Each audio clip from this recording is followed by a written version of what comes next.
إلى حضرة النبي المصطفى محمد صلى الله عليه وسلم وعلى آله وصحبه أجمعين والتابعين وتابع التابعين لهم بإحسان إلى يوم الدين وإلى أرواح المسلمين والمسلمات والمؤمنين والمؤمنات عامة كافة. الفاتحة. أعوذ بالله من الشيطان الرجيم. بسم الله الرحمن الرحيم. الحمد لله رب العالمين الرحمن الرحيم مالك يوم الدين إياك نعبد وإياك نستعين اهدنا الصراط المستقيم صراط الذين أنعمت عليهم غير المغضوب عليهم ولا الضالين آمين. السلام عليكم ورحمة الله وبركاته. Alhamdulillahi Rabbil Alamin. Wassalatu wassalamu ala ashrafil mursalin wa ala alihi wa sahbihi ajma'in. Amma ba'd. Subhanaka la ilma lana illa ma 'allamtana innaka antal alimul hakim. Qala rabbi shrah li sadri wa yassir li amri wahlul 'uqdatam min lisani yafqahu qawli wa la hawla wa la quwwata illa billahil 'aliyil 'azim. Alhamdulillah, syukur pada Allah Subhanahu wa taala. Malam yang berbahagia ini sebagai pergantian, insya-Allah kita akan bacakan beberapa hadis bab wajib berpegang teguh kepada kitab Allah dalam kitab Mustika Hadis, yakni hadis yang keempat. Mudah-mudahan apa yang kita bicarakan pada malam yang berbahagia ini hendaknya Allah Ta'ala kirakan sebagai amalan soleh dan dipertunjukkan kepada kita jalan yang benar sampai ke akhir hayat, insya-Allah. Tuan-tuan dan puan-puan, ada satu masalah. Dua orang perempuan, dua orang lelaki. Yang perempuan ni dua beradik, kakak dengan adik. Yang lelaki ni berah. Yang lelaki ni berkelahi, bergaduh. Kemudian si kakak ni sakit dalam keadaan nazak. Yang si adik ni, yang perempuan ni, nak keluar pergi tengok, pergi ziarah. Si suami dia kata jangan keluar. Yang si adiknya, si isterinya kata tak kiralah, nak keluar juga. Pergilah tengok dalam keadaan nazak. Apa hukum dia, tuan-tuan? Siapa nak jawab? Nu 5 orang ni rai belakang, tu rajah ke apa? Apa hukum dia? Ni nazak ni kak dia, sedarah sedaging, nak pi ziarah. Kak dia nazak ni. Suami dia kata jangan pi sebab suami dia bergaduh dengan isteri suami kakak dia tu. Jadi dia pun kata jangan keluar. Dah geram jangan keluar lah kan. Apa hukum dia? Duduk hangguk semua apa tak elok pada hukum dia. Haram. Siapa yang haram? Si isteri tadi. Si suami haram lah. Apa kata kalau saya kata dua-dua dosa? Dua-dua dosa no? Main-main tu, jangan bermain.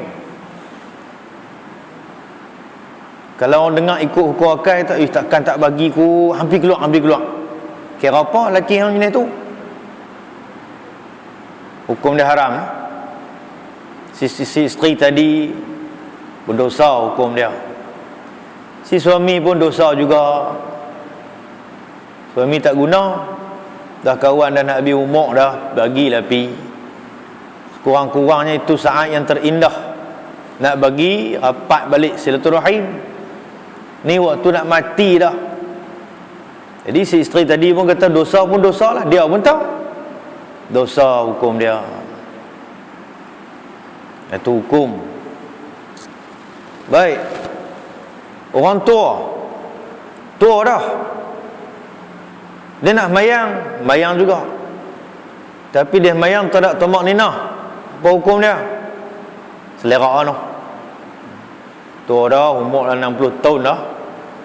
Mayang kelang kabut. Tumakninah pun tak ada, apa pun tak ada, mengikut syarat-syarat sah yang sembahyang. Rugi tak? Rugi no?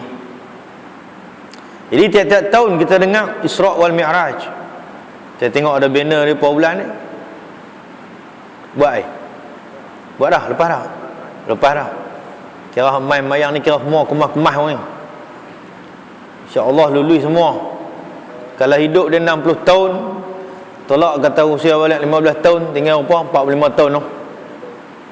Kira 45 tahun tu kira lulus ya. Tiap-tiap tahun membicarakan soal Isra' wal Mi'raj, tentang satu tanggungjawab yang besar, iaitu tiang seri agama, iaitu solat. Mudah-mudahan sembahyang kita diterima oleh Allah Subhanahu wa taala. Baik, sesiapa yang menghafal hadis, sila dengar, salah sila perbetulkan, barih ke apakah sila perbetulkan. An Abi Hurairah radhiyallahu anhu anin Nabi sallallahu alaihi wasallam annahu qala taraktu fikum amrayni lan tadillu ma tamassaktum bihima, kitab Allah wa sunnata Rasulillah sallallahu alaihi wasallam. Al-Imam Malik. Dari Abu Hurairah radhiyallahu anhu, dari Nabi sallallahu alaihi wasallam, bahawa baginda bersabda, aku tinggalkan dalam kalangan kamu dua perkara yang kamu tidak sekali-kali akan sesat selagi kamu berpegang teguh kepada keduanya, iaitu kitab Allah dan sunnah Rasulullah sallallahu alaihi wasallam. Riwayat daripada Imam Malik. Kita apa yang kita pesan kepada anak-anak kita? Apa yang kita pesan kepada isteri-isteri kita? Kalau ada dua, isteri-isteri lah, jamak. Pesan apa setiap hari? Kita nak pergi kerja, balik kerja, kita tanya apa kepada isteri? Ini satu tanggungjawab. Nak pergi kerja, keluar pergi kerja, langkah kanan, isteri menghantar kita di pintu. Kalau dua-dua kerja, dua-dua pergilah. Kalau tak kerja, pesan apa yang perlu kita pesan kepada isteri kita. Sudah tentu kita pesan bagi orang beriman, tolong tengok anak-anak sembahyang mereka macam mana. Pastikan anak-anak kita sembahyang. Balik pula si suami bagi salam, Assalamualaikum, tanya macam mana anak-anak kita sembahyang ke dah semua. Isteri kita sembahyang bang, jangan bimbang, alhamdulillah dapat isteri yang solehah. Begitu juga dengan si isteri, pesan kepada suami dia, hati-hati jalan raya bang, solat jangan lupa, ingatlah kami di rumah. Itu pesanan yang memberi satu semangat kepada kita mendekatkan diri kepada Allah. Jangan pesan yang pelik-pelik, bang jangan lupa belanga yang sepesan di tepi jalan, durian di Pala Batas tu, durian kat apa tepi jalan tu dekat KFC baru lah. Saya berhenti tengok dia ada di banner dia besar kat lori tu, lebih kurang 5-16 jenis. Ongbak kepala gajah tu, dia durian kepala gajah. Saya try beli, sedap sungguh, ambil. Holo, kawin campur, musang king, dia ada berapa belas jenis tu, jenis-jenis durian. Hak Mekah dia tunjuk, tak ada nama durian Mekah bungkuk, tak ada. Dia orang-orang yang bakhil, dia akan beli durian-durian yang pungkuk Mekah. Bakhil kepada anak, bakhil kepada isteri. Isteri kata nak melepak durian, tunggu sah. Dia pergi masa malam, pergi waktu last kali, orang nak punggah masuk lori, bang sat. Ada hak murah-murah tak? Tu dia hak ternyih pungkuk duk utuh durian. Beli 15 biji, balik pungkah sampai ketak dagu, 5 biji dia boleh makan. Kedekut, bakhil. Baik, kita tinggalkan yang tu. Ni pesan Nabi sallallahu alaihi wasallam, aku tinggalkan kepada kamu dua perkara. Kedua-dua perkara ini kalau kita tak pegang, Nabi kata sesat. Sesat yang macam mana orang tak sesat? Lah ada GPS, lah ada signboard besar-besar, orang tak sesat. Tapi yang Nabi maksudkan di sini adalah sesat akidah, sesat jalan kita dalam soal pegangan agama. Orang yang tak main mengaji sesat dah. Dah, lepas duduk di rumah pun dah sesat. Kita yang sesat dah, aku duduk rumah dah. Duduk di rumah elok lah, tengok TV, tak sesat lah. Tapi yang sesat di sini ialah pegangan hidup kita menyimpang dan menyeleweng. Oleh yang demikian, maka adalah beberapa pahaman kepada kita yang tidak berlandaskan kepada dua perkara ini. Pasal apa kita nak pegang hadis pula? Hadis pun Nabi bukan. Ni Nabi manusia biasa. Nabi pun pernah marah. Nabi pun pernah suka. Dia pun pernah silap. Nak ikut apa? Ambil kita ikut hak dua adalah ni. Aku profesor, aku doktor. Buat apa ikut Nabi? Nabi baca pun tak erti. Ini pahaman-pahaman yang makin timbul disebabkan keduniaan yang melewakan kita, sehingga kita beranggapan teknologi hari inilah yang lebih benar, yang lebih yakin mengatasi Al-Quran dan juga hadis-hadis Nabi SAW. Apabila ditanya kepada orang ini, apa itu Islam, apa itu iman, apa itu ihsan, orang inilah yang menjawab menggunakan akal yang logik, yang orang lain pun boleh faham, dan kemungkinan orang lain pun akan ikut berdasarkan contoh-contoh yang ada di sekeliling kita. Kalau nak habaq kata alam kubur, siapa nak percaya? Kubur siapa pun boleh nampak kubur. Tapi alam barzakh, alam kubur, siapa nampak? Siapa pun tak tahu. Tapi kalau kubur ni semua nampak. Batu nisan dua, tak ada batu nisan, pokok-pokok dia ambil cucuk tanam sebagai penanda, itu kubur. Sebab itu orang hari ini menganggap bahawa kubur itu hanya seperti biasa, dan kita tak menghayati alam kubur yang Allah Ta'ala habaq melalui Rasul adanya azab. Karena kita meninggalkan dua pusaka Rasulullah, Al-Quran dan hadis Nabi SAW. Jadi semua ni nak kena mengaji, semua ni nak kena belajar, semua ni nak kena ambil tahu. Susahkah? Susah bagi orang yang tak mau mengaji. Bagi orang mengaji senang bagi dia. Nak beramal soleh, nak buat kebajikan mudah bagi dia. Semua tu adalah soal apa? Soal hati. Bila kita mengaji, kita ada ilmu, kita buat kebajikan, hati insya-Allah menjadi mudah. Walaupun pintu-pintu syaitan tu dah ada kat kita. Rumah kita ada pintu elok, pintu kaca, pintu sliding, suruh semua ada. Tapi rupa-rupanya dalam diri kita pun, pada diri kita adanya pintu-pintu syaitan. Di mana pintu-pintu syaitan ini ada yang tak payah syaitan ketuk, terbuka siap. Baru syaitan nak ketuk, dia buka dah kat syaitan. Ada yang setengah buka siap lah, syaitan duk jauh lagi, syaitan masuk terus. Ada syaitan ketuk lama baru dia buka. Ada yang pintu syaitan ketuk sampai tak buka, sampai kesut. Ada syaitan tak boleh buka apa langsung. Bagi orang-orang yang beriman dan beramal soleh, yang tetap dengan i'tiqad kepada Allah Subhanahu wa taala. Kita duduk tak mana? Pintu kita duduk tak mana? Ada abu mangga nak reban ke, mangga karat ke apa, tak pun pintu dia mai ketuk-ketuk tu buka terus. Nauzubillah min zalik.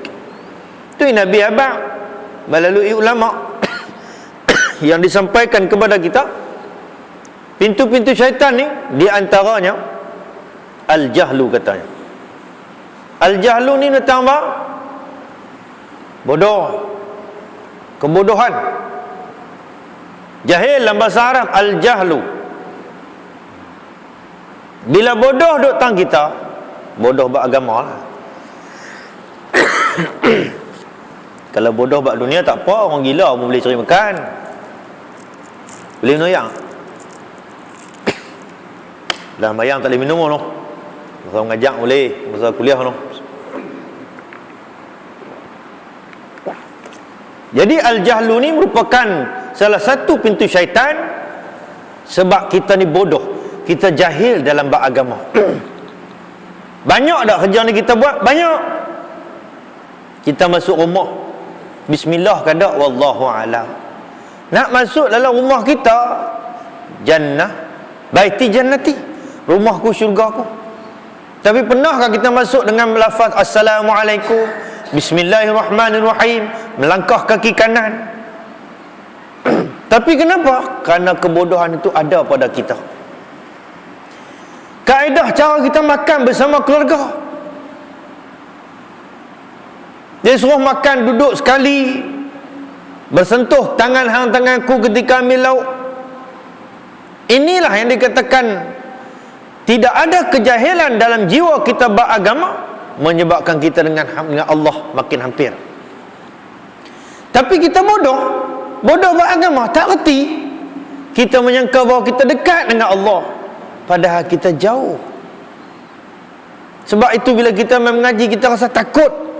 Lagi mengaji rasa takut, lagi mengaji rasa bimbang, risau dengan Allah Subhanahu wa ta'ala.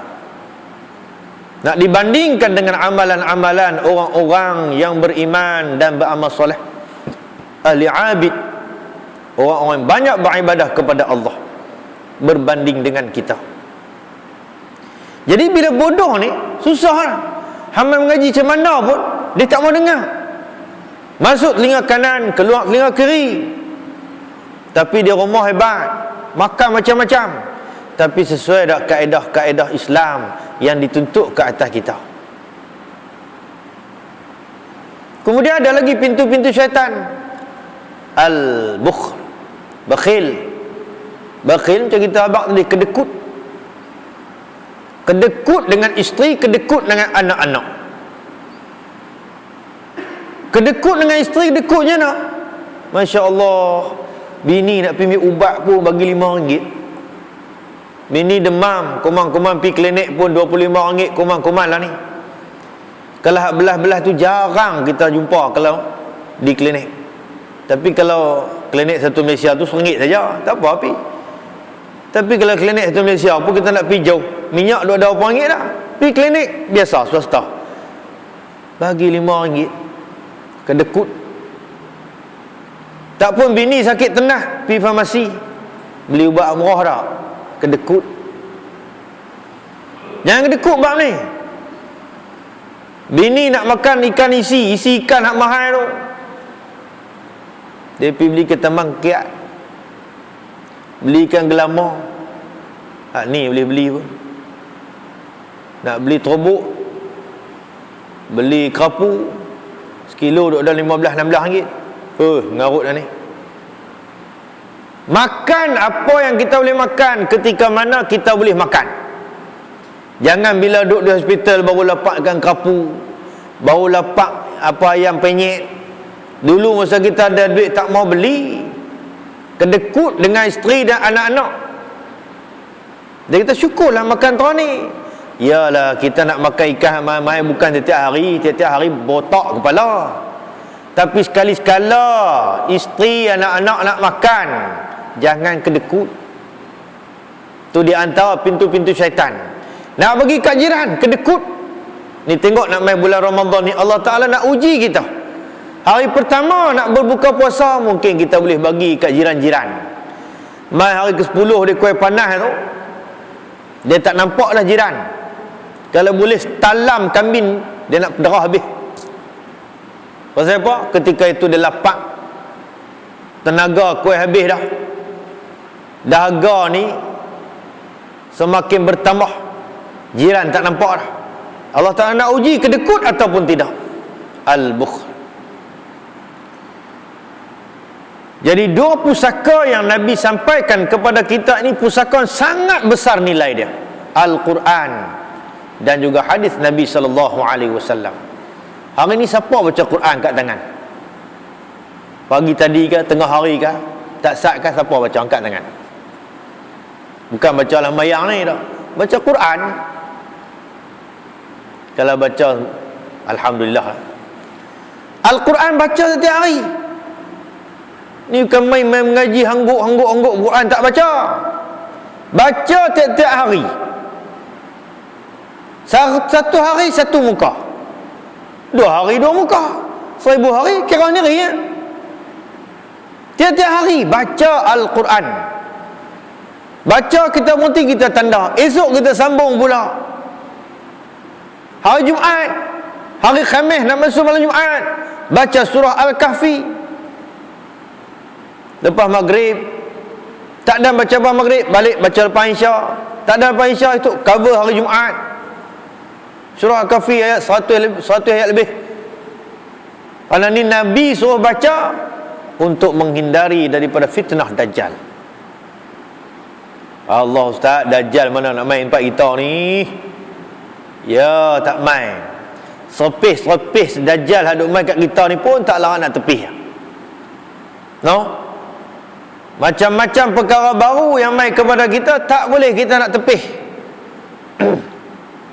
Tak kira lah dari segi barang, dari segi fahaman, dari segi apa pun tak larang nak tepih dah. Fitnah Dajjal ni lagi dahsyat lah. Nabi suruh baca setiap malam Jumaat, baca surah Al-Kahfi. Yang setengah lagi dia pandai, dia ambil halah kali. Aku baca surah Al-Kahfi, dia ambil 3 ayat belakang. Cantik kan? Baca daripada mula, tak salah. Daripada lepas maghrib tu kau ibu baca, baca surah Al-Mulk ke, sambung sikit macam Al-Waqi'ah kan. InsyaAllah habis insya sampai maghrib. Lepas maghrib, lepas insya boleh mayang.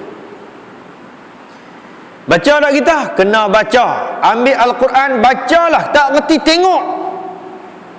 Ustaz tak reti baca dari dulu, tak reti baca. Ambil, tengok.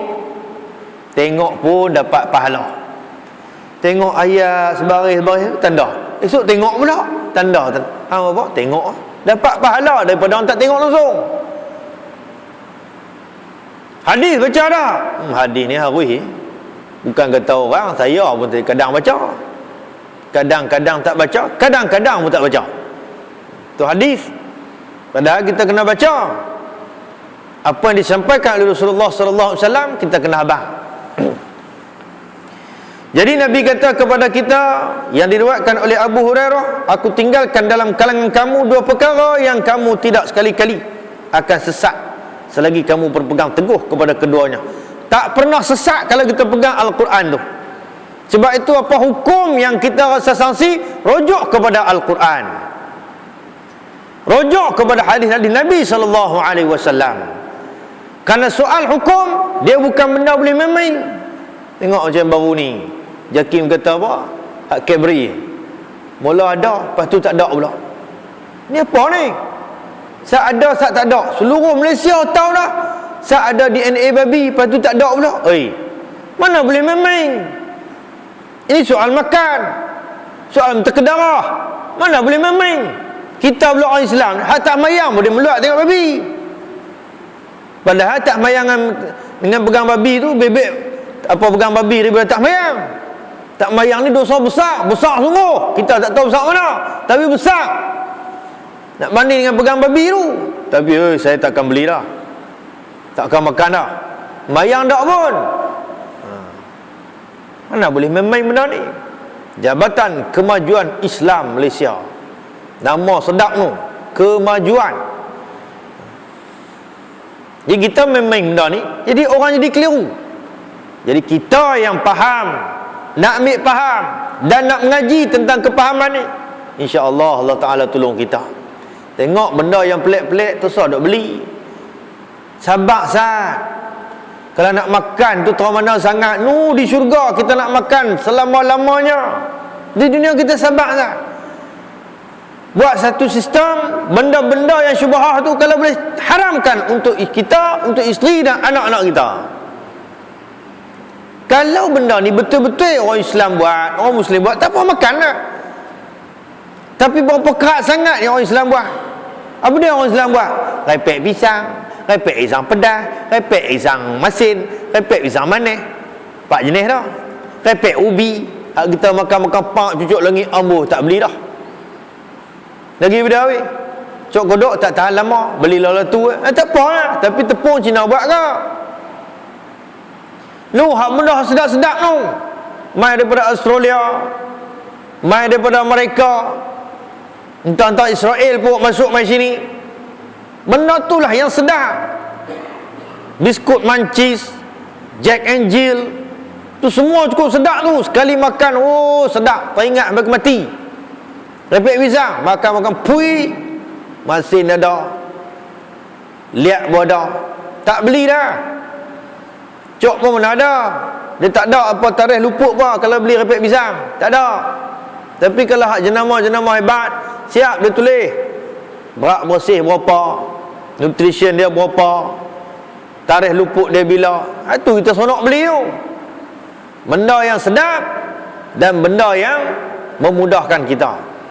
Jadi benda tu kita rujuk kepada Al-Quran. Halalan tayyiban, kata Allah. Makan makanan yang halal lagi baik. Carilah makanan yang baik.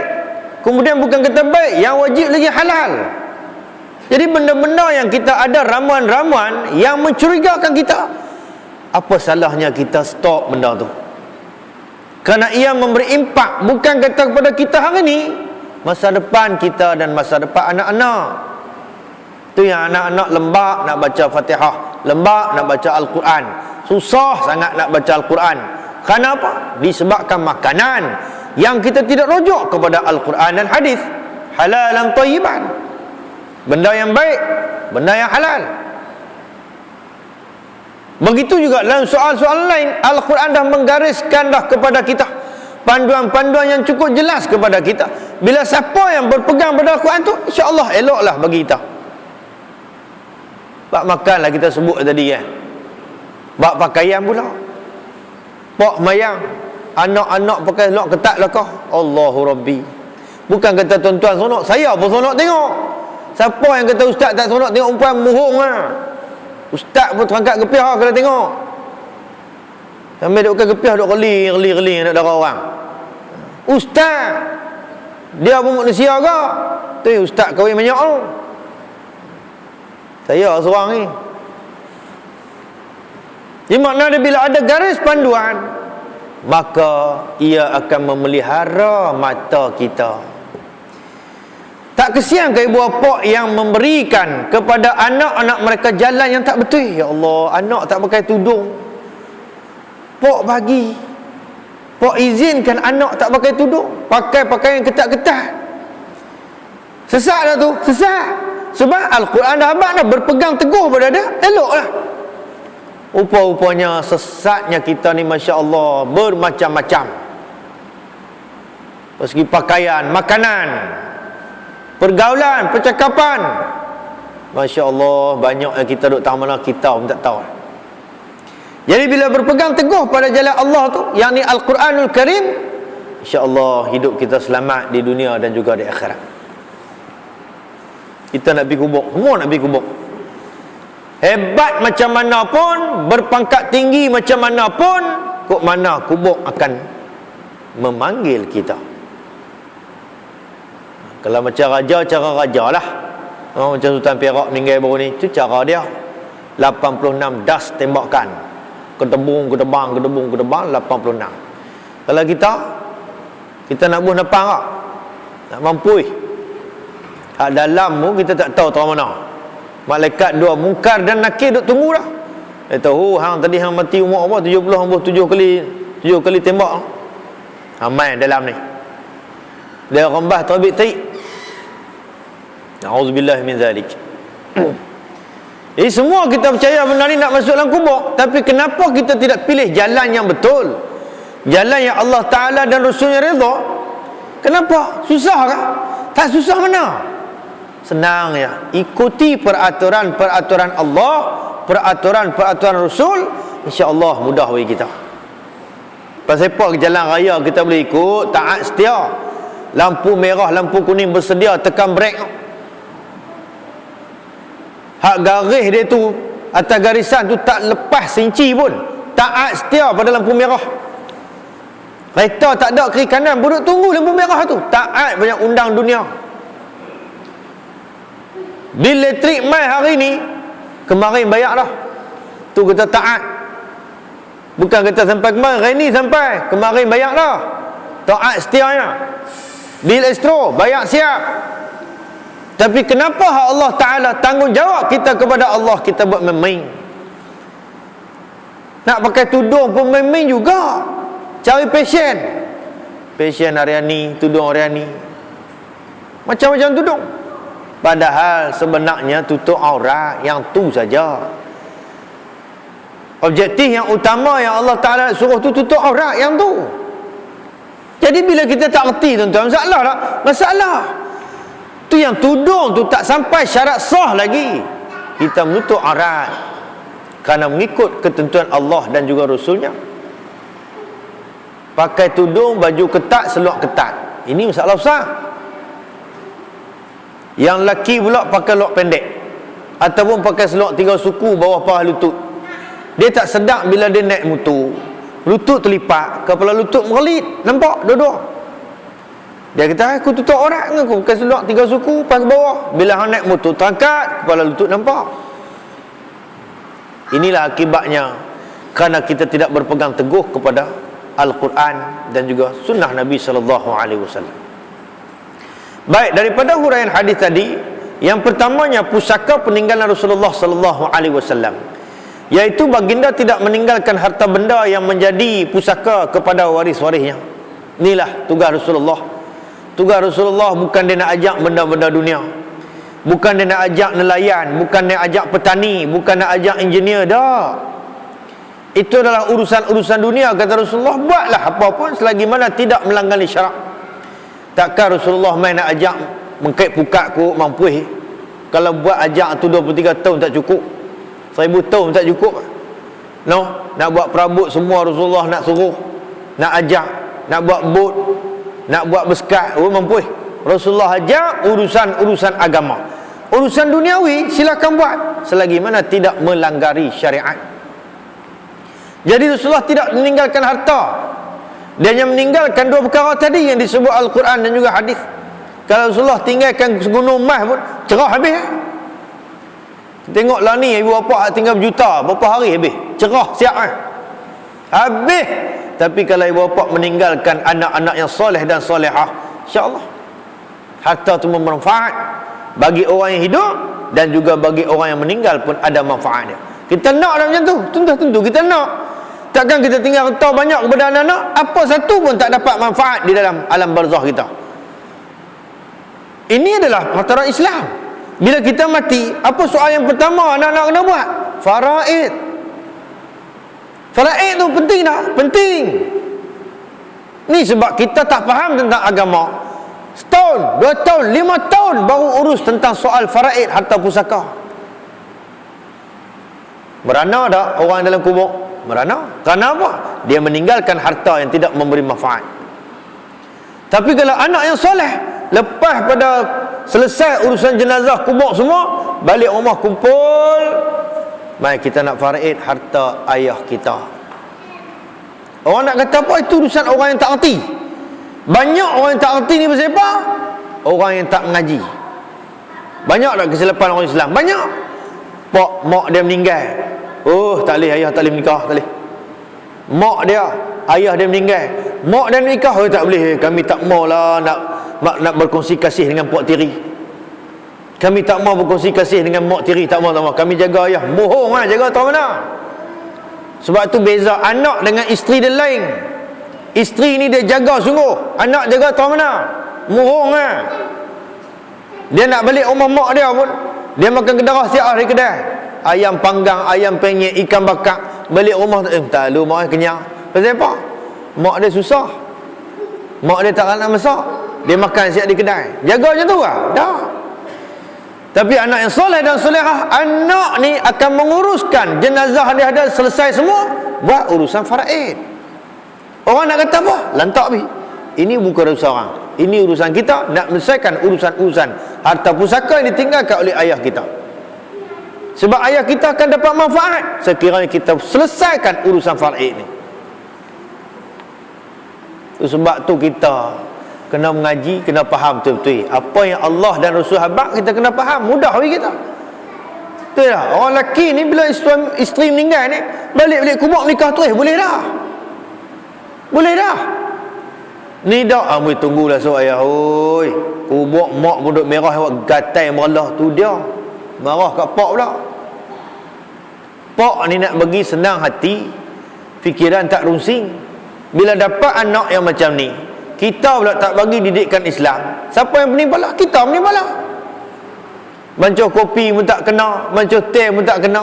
Bila ada si isteri tadi insya-Allah pengurusan ayah dia senang. Tapi kalau perempuan kena jaga iddah, ni kita main-main habis laki nikah tu esok nikah pula mampu. Tu bukan cara dia. Sebab tu Islam ni mudah bagi kita. Ada yang sampai kita tak dapat diterima oleh akal. Mana boleh orang terima akal? Mak dia meninggal, tata ayah dia nak nikah dah. Oh, tak boleh nak masuk akal. Tapi bak retang bak balas awal lagi. Oh, mak tinggal retang bendang 15 relung balas awal cerah habis. Hak tu boleh hamba pakai tu. Ni hak ayah sengsara ni, duduk dia di rumah seorang-seorang.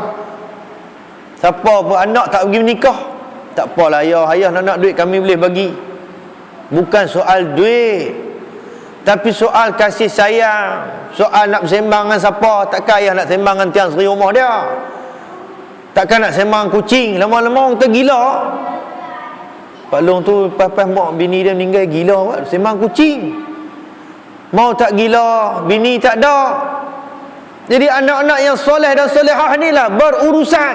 Mari kita cari bini kat pok kita. Kalau pok tak mau, kita menikah. Kalau mak pok mau, kita bagi pok nikah. Tu anak yang soleh. Cari hak murah-murah tapi segak. Ni cari hak uduh. Bukan kata uduh apa, uduh pangai. Mahal nak mampu, mau untuk musuh sahih dah. Cari hak elok, hak segak, hak pangai elok. Boleh bela orang, boleh bela pak kita. Tu anak soleh. Kenapa? Kerana kita turut agama Islam. Banyak kita Islam tapi tak ikut perintah Islam. Betul tak? Melambak tak suruh pergi jauh lah mesti kenuri. Tuan-tuan pergi kenuri macam mana kaedah kenuri lah ni. Tu nak jaga akidah tu. Mula-mula panggil tu imam baca tahlil kaming. Lepas tu esok hari kenuri karaoke berselerak. Karaoke lagu lama-lama. Lama-lama ni kategori orang veteran. Hak baru-baru ni, hak lagu baru kategori orang muda. Semalam baru buat tahlil ataupun pagi tadi baru buat tahlil. Tengok-tengok akidah kita duduk tang mana. Dapat tak berkat? Tak ada. Ada tak aturan Islam? Tak ada. Sama lebih ke orang yang bukan Islam buat kenuri. Lagu gonggang. Ambu. Sampai nak suat laksa pun tak boleh nak masuk. Gegak habis. Rata lah ni kenuri, boleh kata rata dah DJ. Tubuh kami lebay di atas kepala. Lebay ni melambangkan Islam. Oh, hari kenuri bakal lebay buat sampin tiba-tiba lagu ni Masya Allah. Habis, tak mana aturan Islam? Tak ada. Jadi kita tu suruh pandang jauh lah. Kita suruh pandang jauh daripada surau ni. Tak duduk pandang tang kita. Apa yang kita buat ni betul tak dengan Islam suruh? Betul tak? Setengah orang tengok pas mayang tadi. Kita boleh zikir, kita boleh baca doa, tapi kenapa tak boleh buat sunat ba'diyah? Hak ni hak Nabi suruh ni. Qabliyah ba'diyah tu penting tak? Penting. Sebab di akhirat nanti Allah Ta'ala akan kaji pahala dosa kita. Pertama tentang solat. Solat fardu elok, alhamdulillah. Kalau tak elok ada cacat celah, yang mana nak tempung? Sembahyang sunat tadi. Tu penting sunat ni. Sunat qabliyah ba'diyah, sunat-sunat yang lain tu penting kerana apa? Nak menampung sembahyang fardu kita yang ada cacat celah dia, yang tidak sempurna. Tapi kita tak boleh buat benda tu senang ya. Tapi tanya sendiri masing-masing lah. Kadang dia rasa berat, kadang dia rasa susah. Padahal benda tu paling mudah bagi kita untuk mendapatkan pahala daripada Allah Subhanahu Wa Taala. Baik, sebagai seorang Rasul, baginda diberi mukjizat yang membuktikan kerasulannya, dan mukjizat-mukjizat itu habis apabila lalu masanya. Tidak dapat disaksikan oleh orang-orang kemudian, kecuali satu mukjizat yang kekal hingga hari kiamat, yang lebih berguna dari harta benda, berkesan bukan sahaja untuk waris-warisnya, bahkan untuk umat manusia seluruhnya dalam segala tempat dan segala zaman. Jadi ini salah satu mukjizat Nabi yang kekal sampai hari kiamat, Al-Quranul Karim, yang kita boleh pegang mushaf dia, tulisan-tulisan dia.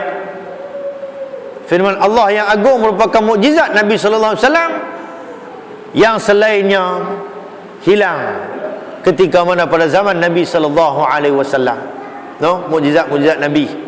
Ketika mana air pancuk daripada celah-celah jari Nabi, itu mukjizat. Tu habis dah. Yang kekal sampai hari ini iaitu Al-Quranul Karim, yang bukan saja berguna lebih daripada harta, tapi mengatasi segala-galanya bila kita menggunakan Al-Quran dan juga hadis Nabi sallallahu alaihi wasallam. Baik, kita guna sepenuh dia tak Al-Quran ini? Dah, guna sikit-sikit saja. Guna bab faraid, guna bab nikah cerai, bab rojok, bab apa lagi? Bab atau pusaka, bab undang-undang kita guna dah. Dah. Terpakai dah? Tak terpakai. Al-Quran dia suruh guna sepenuhnya. Daripada bismillah al-fatihah sampai minal jinnati wan nas, semua dia suruh guna pakai. Kalau sebahagian kita guna, sebahagian kita tidak guna, macam mana akidah kita dengan Allah Subhanahu wa taala? Yang mayang tak berhenti. Tapi Al-Quran say no to hudud. Ada stiker tu. Stiker pelekat kat kita, say no to hudud. Katakan tidak untuk hudud. Katakan tidak pada hudud. Masya Allah. Kalau orang kafir tak apa, tapi orang Islam heran kita tu. Hang mau setengah tapi setengah lagi yang tak mau. Allah Ta'ala yang buat kita.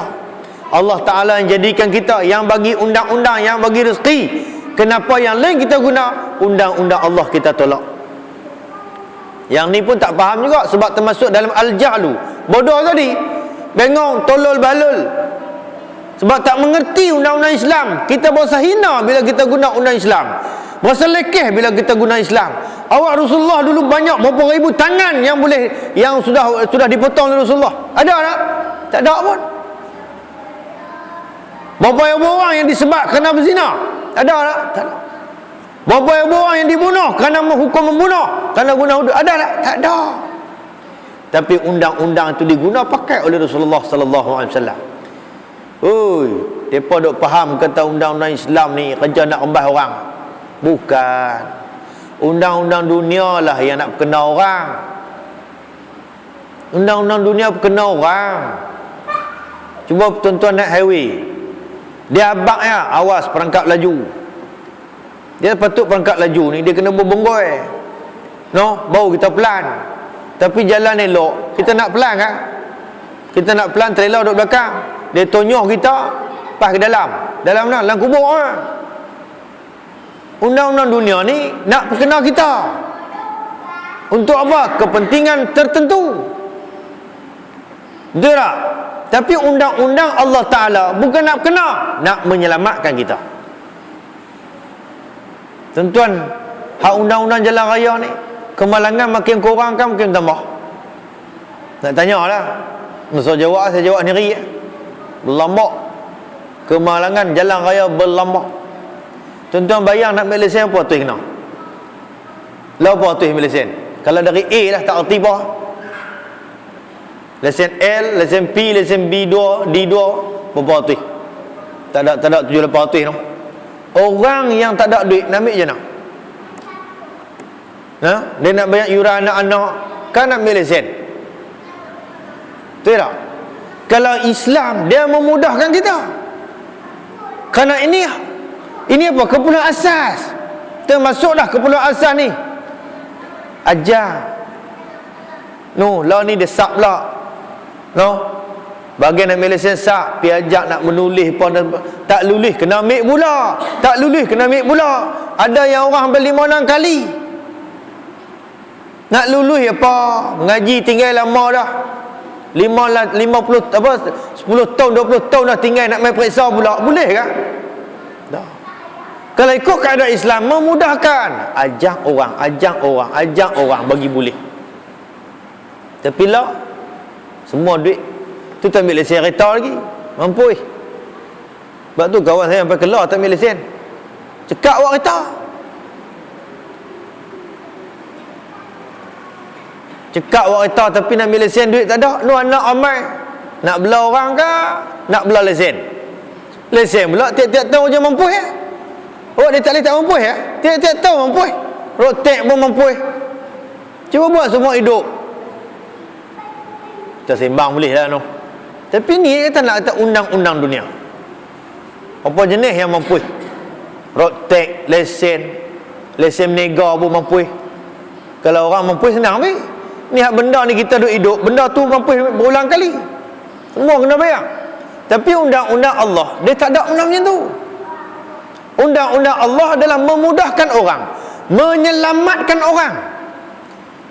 Sebab itu ni pusaka yang wajib kita pegang kerana nak menyelamatkan hidup di dunia dan juga di akhirat.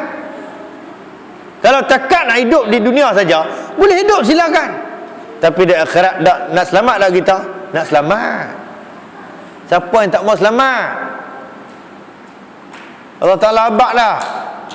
Wajib melintasi titis sirat. Semua tu wajib. Macam nak pergi Pulau Pinang lah, wajib melintasi jambatan. Kalau kita feri tak ada, wajib kena pergi. Tak tahulah kaedah macam mana pun, tapi wajib ada. Bagi orang yang naik, yang banyak duit, boleh helu. Tak banyak duit, dia tak boleh. Dia tak angkat apa nama palang tu, hak tol tu, dia tak akan angkat. Tapi kalau banyak, pergi. Semua wajib. Alah, dia kata senang lintas tu, Allah kan payah mana. Nak meniti ya. Tu dia. Dia bukan soal tu. Soal di sana bukan kuasa duk tang kita, kuasa pada Allah Subhanahu Wa Taala. Elok amalan kita, eloklah pi. Tak eloklah kita. Bukan kata kita tak pi. Api akan meragut kita, akan menjilat kita pada titis siratal mustaqim. Kalau kita nampak senang, senang. Dia senang sungguh di dunia ni. Benda hilang nak pergi jumpa Tok Umar. Sikit-sikit jumpa Tok Umar. Sikit-sikit jumpa Tok Umar. Yang seronok dia kata Tok Umar boleh nampak jin tu. Tok Umar boleh nampak setan, hantu. Oi, ni sakan Tok Umar cak boy. Kita ni tuan-tuan, kalau orang habaq jenis Tok Umar yang nampak jin tu, kalau kita percaya, akidah kita elok tak? Akidah kita boleh terganggu gugat. Mana ada manusia boleh nampak jin setan?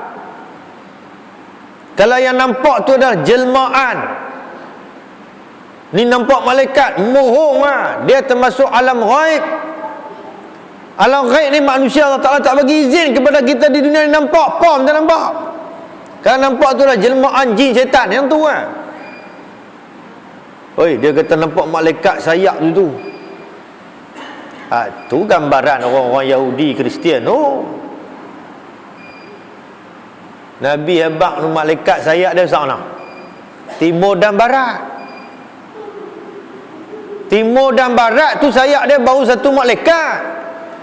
Jumlah malaikat ada berapa? Yang kita wajib kenal berapa?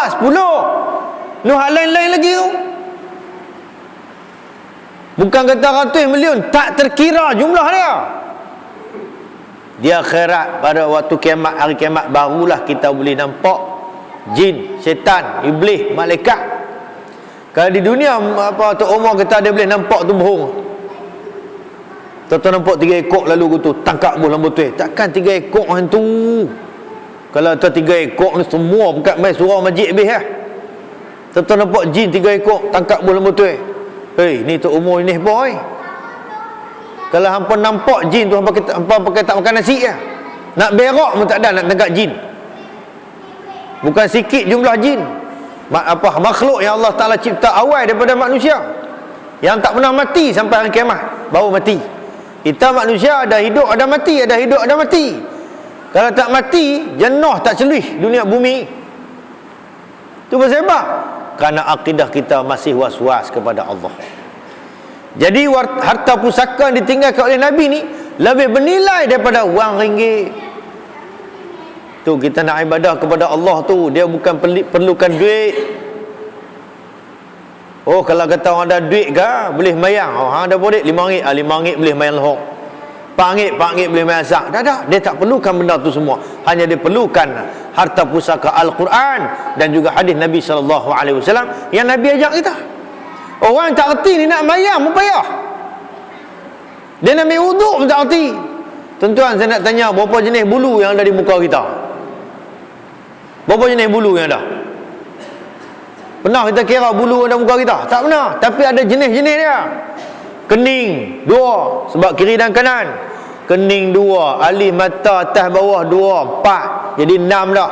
Misai belah kiri kanan 8. Siapa yang ada belah ni lagi 10. Bawah ada bibiak mulut 11. Janggut 12. Sideburn 2 14. Bulu roma lagi. Berapa jenis bulu yang ada di muka kita? Pernah kita cek? Tak pernah cek. Kita pun tak perasan. Rupanya berapa jenis bulu tu ada ni. Tapi kalau orang ada ilmu, kesemua yang ada di wajah ni wajib kena ketika mana berwudu. Bukan dia nak suruh tahu berapa jenis bulu dah. Tapi kesemua benda-benda ini yang dibagi tahu tadi wajib kena bagi kena dan tidak boleh menghalang daripada mengenal kulit. Bagi orang yang ada ilmu, tak ada ilmu dia kira bedai ya.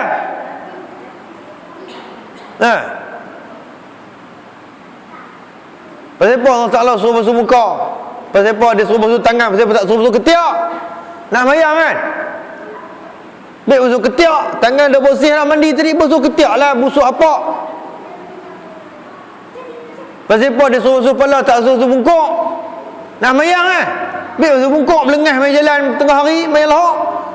Dia tak suruh. Tu Allah Ta'ala habak awal lagi pada kita mengaji. Tapi tak mau ngaji, habis.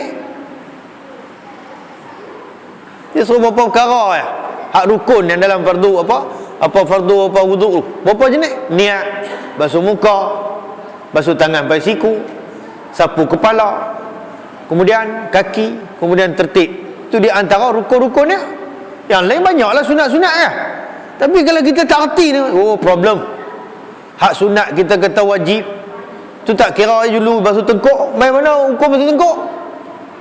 Mazhab Imam Syafi'i tak ada basuh tengkuk. Tu yang kola bila bini dia basuh awak ni berkarat abang ni. Pasal duk basuh tengkuk ambil wudu. Kola berkarat boleh buat kopi. Sebab kita tak tahu, kita tak mengaji. Kemudian kita mudah tiru orang. Jadi dalam soal kita nak beragama ni, kalau tak ada ilmu ni, ya Allah, payah bagi kita. Al-Quran ni maklum sajalah, payah kita nak pegang. Khatam dah sekali dulu, lepas tu tak payah baca lah. Jadi dalam soal nak wuduk pun kalau kita tak reti, macam mana kita nak menghadap Allah Subhanahu Wa Taala? Hei, masalah besar. Takat lah kita tak apa lagi, pergi tengok orang hospital lah. Pergi tengok orang di hospital, hak mana mayang, hak mana tak mayang. Nak ambil wuduk cara sakit tak tahu. Nak semayang cara sakit tak tahu. Esok Allah Ta'ala tanya tu, hang tak mayang tak? Sakit ya Allah, nak mayang macam mana? Oh, hang makan boleh waktu sakit. Ini kewajiban, ketetapan aku suruh hamba-hambaku semayang. Sakit macam mana pun kena mayang. Tapi kaedah dunia kita boleh buat betul tak? Tuan-tuan tengok dulu Ustaz malam. Duk kursi roda, suruh anak dia tolak pi Ustaz malam tak? Ya Allah, patut hang suruh anak hang suruh hang main masjid, main surau. Jom tolak ayah. Ni dah ayah duk rumah tak torah, jom tolak pi Ustaz malam, cari apa-apa yang patut. Mau tolak benar kena belanga apa, jom bocok neram lah, baru tahuan. Gagah nak pi Ustaz malam. Patut hamai lah, patut beribadah pada Allah. Jom nak tolong saya ayah, tolak ayah pi main surau mayang. Tapi tanya lah tak tahu nak mayang cara duduk pula. Oh, masalah pula. Nak mayang cara duduk tak tahu. Oh, payah. Pasal tak ngaji. Masalah noh. Tuan-tuan, kalau kita sembang bab agama, bab ibadat ni, ya Allah, kita dah rasa betul dah, padahal banyak salah. Banyak salah tuan-tuan, kita buat ibadat ni, kalau kita tak mengaji tu banyak kesilapan. Bab tomak ninah pun sudahlah, kita rasa tomak ninah tu datang apa?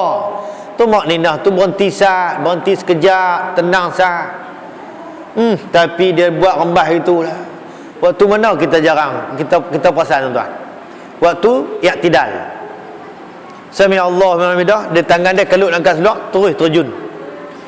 Kita jangan sangka itu. Dia yang kata tomak ninah ni, semua tubuh badan wajib berhenti, bergerak, bertenang sah. Sami Allahu liman hamidah. Tangan pun jangan bergerak. Ni kita sami Allah memang dah tangan kepala apa semua tak apa berhenti kan. Tapi tangan tu kita dah siap tarik tangan, tarik seluar nak sujud tu. Ada tak itu tomak lina? Tak ada.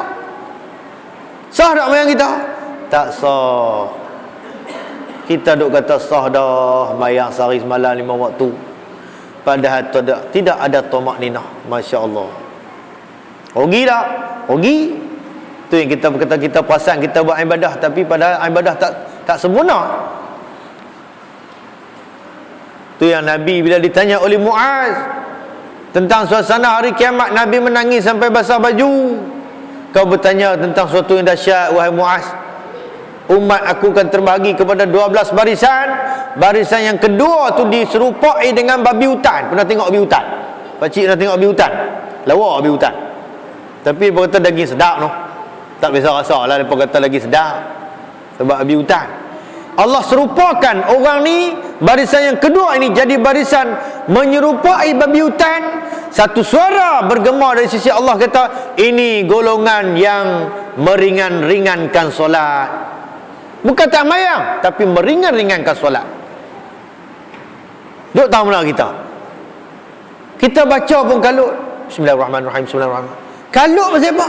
Ketika sujud, ketika rokok, baca doa pun kalut.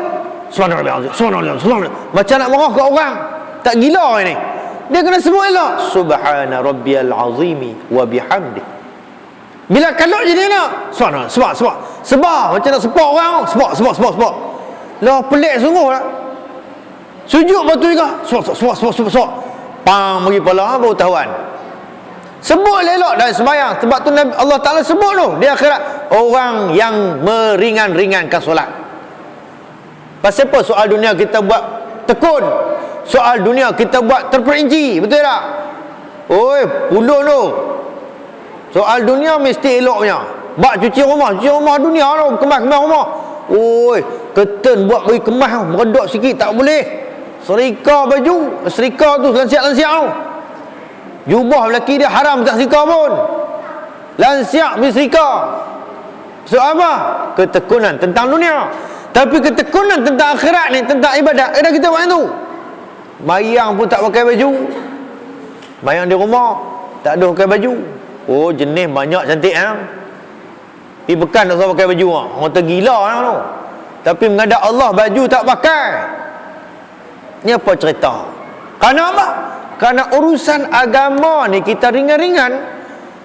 Jadi di akhirat orang pakat tahu ini golongan apa? Semua pakat tahu dah, ada clue dia.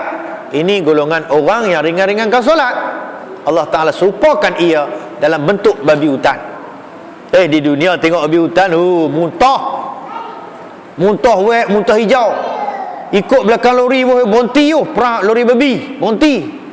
Nak muntah. Esoknya, na'udzubillah min zalik, ada golongannya Allah Ta'ala jadikan dalam bentuk babi hutan. Mau tak? Siapa mau? Tapi di dunia tak ambil berat tentang mayang. Itu semua diajar oleh Nabi. Semua disuruh oleh Allah, diajar oleh Nabi. Allah Ta'ala suruh, kemudian Nabi yang didik, Nabi yang ajar. Melalui apa? Melalui hadis-hadis Nabi. Tapi sayang, kita tak mau. Pesan kat orang ni, pesan bab dunia, bab ngaji dah pesan. Oi, malam ni dah kuliah oi. Siapa mai? Tahu Ustaz Mengkok you mana mai tahu. Bab habis kan? Tapi kalau kau orang nak pergi wang kalian, oi, jangan lupa beli peyuk besar ni nah. Allah, peyuk tu peyuk apa? Peyuk serbaguna tu boleh buat dodoi, segala mak nenek boleh hang tolong beli kuat. Pesan kat orang nak pergi wang kalian. Silap-silap kelingan dia pun pergi juga. Yang seronok pergi, yang capek pun pergi juga. Nak pergi wang kalian, orang tak seronok. Rumah dekat dengan masjid dengan surau tak pi. Aku nak pergi macam mana? Hang tengok kaki ku ni tergeliat. Amboi mak wang kalian boleh pi. Alah tak apa wang kalian duduk atas bas tak apa hari turun. Boleh pi kan? Boleh. Tapi bab akhirat ni kita mengeluarkan beberapa alasan yang Allah Ta'ala dan Rasul dia tak boleh terima. Baik. Peninggalan itu ialah kitab Allah Al-Quran yang diwahyukan kepadanya dan sunnah-sunnahnya yang meliputi perkataannya, perbuatannya dan takrirnya, yakni ketiadaan larangannya. Jadi sampai hari ini tuan-tuan, orang-orang orientalis dalam buku Al-Quran dan Orientalis. Satu karangan buku saya baca, Orientalis ni menuduh Nabi SAW sebagai penyair. Pertama dia kata penyair, yang kedua ni